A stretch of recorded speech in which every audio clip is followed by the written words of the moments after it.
Hello and welcome, I am the anonymous Weeb or Weebs for short. I am here today, to discuss a theory which pertains to Burn the Witch and the 6 remaining Marchen, that we have yet to see in the series. In case you have forgotten or are in need of a refresher, the Marchen are the progenitors of the Dark Dragons and are each based off of a fairy tale. We have seen one of the 7 so far, that being Cinderella, and now I wish to attempt to theorize what the remaining 6 may look like and how they will fight, along with what special abilities they are certain to possess. Going down the list, we have Snow White based on the fairy tale of the same name. Red Dress based on the fairy tale Little Red Riding Hood. Golden Axe based on the Honest Woodcutter, one of Aesop's fables. Bubbles based on the fairy tale The Little Mermaid. Sugar House based on the fairy tale Hansel and Gretel. Band of Animals based on the fairy tale Town Musicians of Bremen. Starting with Snow White, I am imagining a dragon with pure white scales with some shining ebony hair falling from the top of its head. Playing into the fairy tale of Snow White being the fairest of them all, this dragon would be incredibly beautiful with a delicate, slender build. The hair could be replaced with ebony scales around the top of its head. I can also see this dragon being the most physically fragile out of all of them, playing into its delicate appearance. I can see this dragon being one which fights from a distance or with trickery, just like how the evil queen from the original tale used trickery to make Snow White eat the poisoned apple.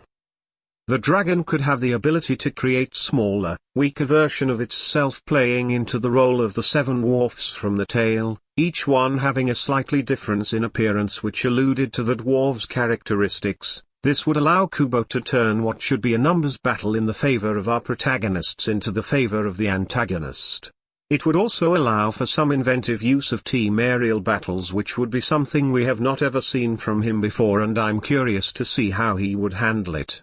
And no, the Shinigami in Bleach don't count, because despite standing on air they don't make use of the fact they have an entirely extra dimension to work with almost at all.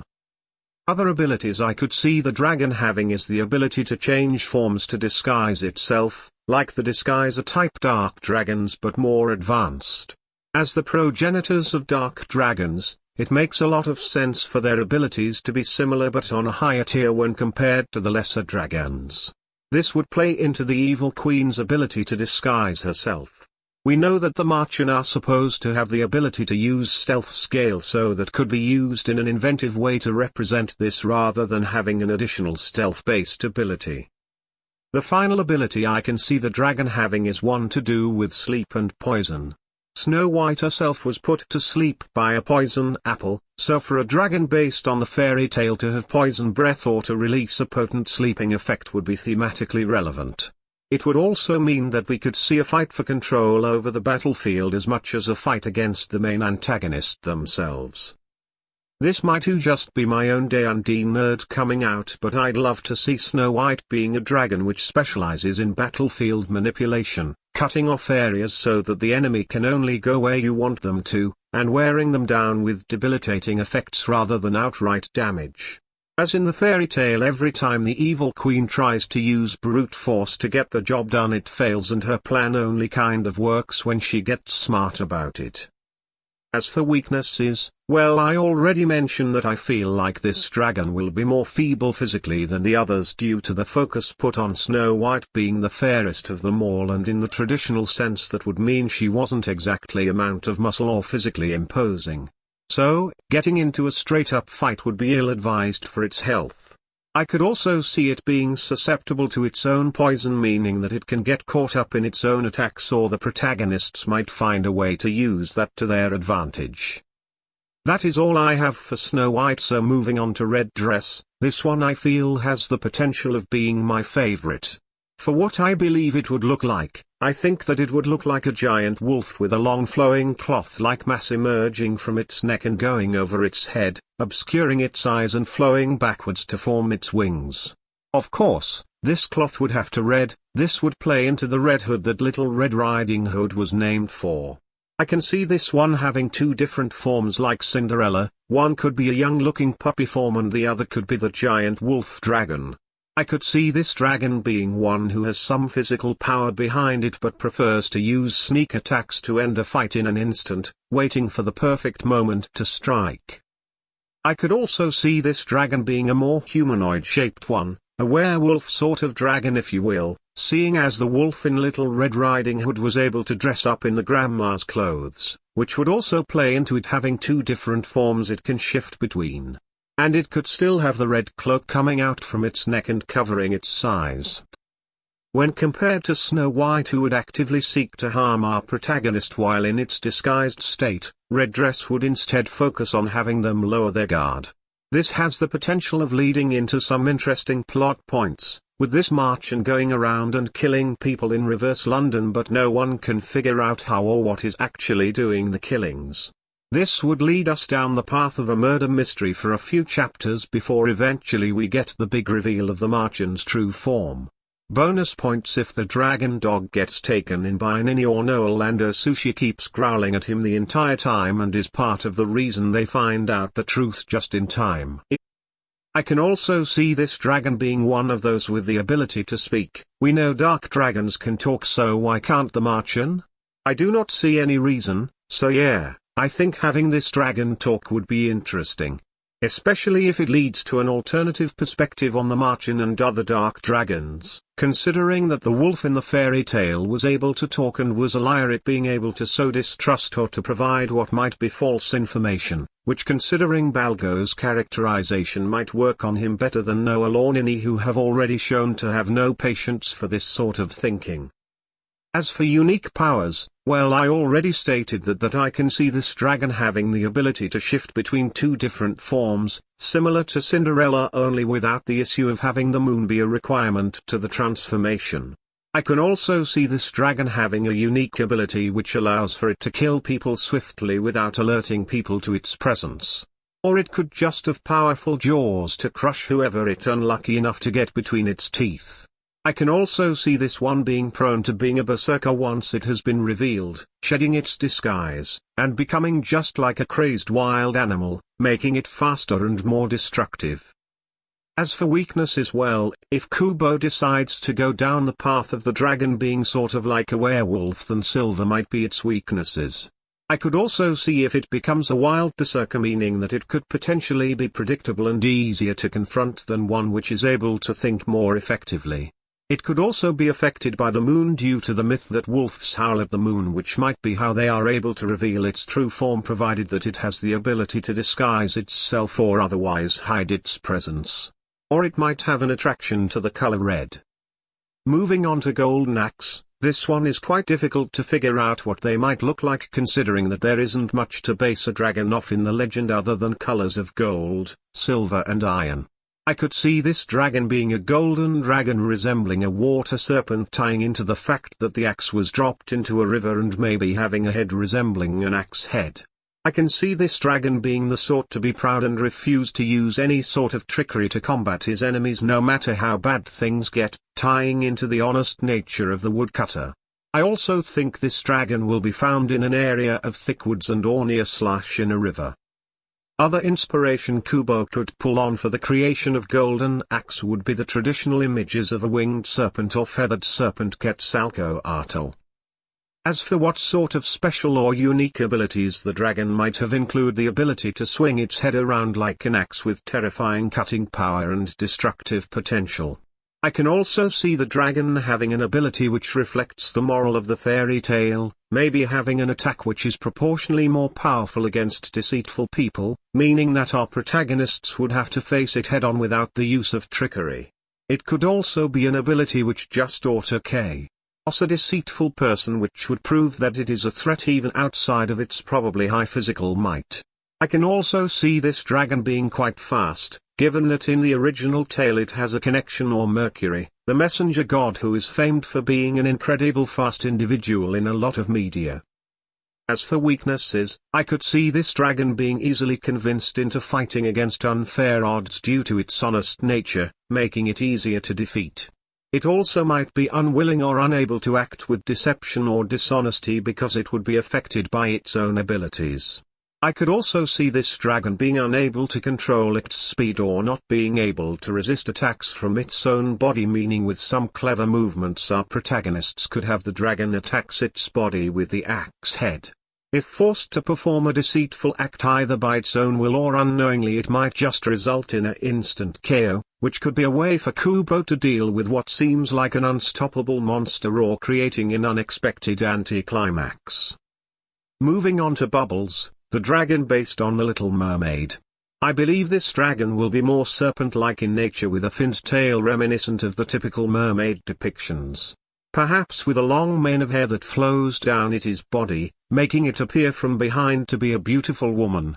This dragon would probably dwell near a large body of water, where it could easily be found in some sort of magically created whirlpool, and it would be very elusive and reclusive by nature, but also preferring to lure its prey towards it with the sounds of songs and the mirage of its beauty rather than take them on in a head-to-head fight. If Kubo wanted to draw upon some inspiration for this one, he could look to the Disney depiction of the Little Mermaid and more specifically King Triton, implementing his trident into the creature's design similar to how Cinderella had a crown on her head which could be shot at to defeat it. He could also look into the stories of mermaids and sirens, two creatures which are sometimes incorrectly used interchangeably, for ideas on how to depict the way these creatures draw sailors into their grasp. For special abilities, as stated before, the dragon would probably have a powerful hypnotic singing voice which could bring people close to it and put them under its spell, causing them to kill themselves without the dragon having to do anything at all. The dragon could possibly also have the ability to shift between a serpent-like form and a Western-styled dragon form with legs similar to how the Little Mermaid grew legs, allowing for it to adapt to both land and sea combat. Taking inspiration from Triton, a child of Poseidon in Greek mythology, the dragon might have some sort of control over water. And if following the Hans Christian Andersen story, the dragon might have the ability to silent people, preventing our cast from using some of their more powerful spells which seem to require verbal components, or have the ability to turn fully or partially into sea form to avoid attacks. As for weaknesses, I can see this dragon having a strong dislike of fire and dry areas, as it causes its scales to dry up and become fragile, as well as not having any abundant water source to manipulate. I could also see the dragon having a weakness to electricity, as water and electricity mix a little too well. Also, if it happens to have the ability to silence others, it might also silence itself, making it unable to use its breath weapon or any of its other special abilities, leaving it with only physical-based attacks, which depending on the strength of the dragon's body might not be a great weakness but would be something to consider. Moving on to Sugar House, a dragon based on the story of Hansel and Gretel. Well, for starters, this dragon could have two heads, each one symbolizing one of the children, and speaking of children, I can see this dragon being one of the most immature looking of the group, with bright colors and a less noble or wild look, as the others more just a sort of childish messiness to it. As for where this one could be found, well, thematically I think an abandoned or not so abandoned candy factory or theme park suits this dragon quite well. I could also see this dragon being a playful sort, no less dangerous, but like a cat, it would play with its food before killing it. It would probably enjoy the chase and idea of hunting its prey around some dark theme park in the middle of the night. As for unique abilities, well, not to rip of Kubo's previous work, but he could do something similar to what he did with Shunsui's Zanpakuto's Shikai, forcing those within the vicinity to play children's games with it, like hide and seek or tag or whatever else Kubo decides to come up with. The dragon could also split into two different dragons with one head in charge of each of the bodies. It might also turn whatever its breath attack hits into candy so that it can eat it more easily, as this dragon might not have fully formed teeth yet, playing up the child angle hard. It might also could attract people to it with a sweet scent that only affects those below a certain age range. For weaknesses, the fact that it plays with its food before consuming it would make it likely to get outmaneuvered by an experienced fighter, or allow a less experienced one to figure out a way to defeat it or survive till backup arrives. It also would not have the physical power of a more mature appearing dragon due to it is likely to be smaller stature. To go along with its two heads, it might argue with itself about the right course of action if, resulting in them fighting one another more than actually fighting their enemy, which could allow our protagonists to get in the decisive blow to end them. Like in the story, they might also have an obsession with sweet things or be unable to avoid going after sweets and sugary treats, which could result in them being led right into a trap with poisoned sweets or end up being surrounded by powerful enemies on all sides. I can also see Balgo or Macy or both trying to convince everyone to let the dragon go because it acts like a kid, and then having the dragon use them as a hostage or a means to escape, which could, depending on when this dragon appears in the story, spark some character growth with the two, with them realizing that the world they are in really isn't a fairy tale and they are in very much serious danger. Not only that, but their actions have the potential to put others in serious danger as well, so they need to be more careful. Moving on to Band of Animals, I can see this dragon being a sort of chimera made from a donkey, a dog, a cat, and a rooster to symbolize each of the animals mentioned in the story. This dragon has the opportunity of being the oldest of the group of Marchens due to the fact in the story the reason that the animals are leaving home is because they are past their prime. I can also see this dragon being one which stays within its home singing and just waiting for death, being the only one of the Marchen to actually accept that its time has come. I can see it being a dragon filled with melancholy for the world, as is something which those who reach a certain age are more prone to. As for what sort of abilities it would have, well, perhaps it can mimic the sounds of animals, and it might also have an ability to inflict fear upon those which gaze upon it or hear its cries, tying into the fairy tale where the animals scared away some thieves from their base and took it for their own. They could also potentially split into multiple lesser dragons to fight against multiple enemies. And if Kubo plays into the whole idea of the animals being old, I can see this dragon being the most experienced in terms of battle of all the Marchen and perhaps the original dark dragons in general due to its chimera-like nature. As for weaknesses, I can't help but think this dragon might have a sense of melancholy due to its advanced age, and I can also see it being fragile due to advanced age. Of all the dragons, this one might be the one which just lays down and lets itself be killed after its tricks fail to save it, rather than fighting tooth and nail just too tired of life to continue. I could also see this dragon going through a sort of character arc with it rediscovering a desire to live and fight for itself. All these ideas are based under the pretense that Kubo wants these dragons to be more than just creatures of destruction without personality and are not regulated to being mindless beasts without the ability to think. So, what do you guys think? Does this sound plausible, and do you have your own idea about what these legendary fairy tale dragons might look like or be able to do? Leave it in the comments down below. With all that said, ladies, gentlemen and others, have a good night or day wherever you are. Weebs signing off, and do not forget to praise the might rocking dragons N.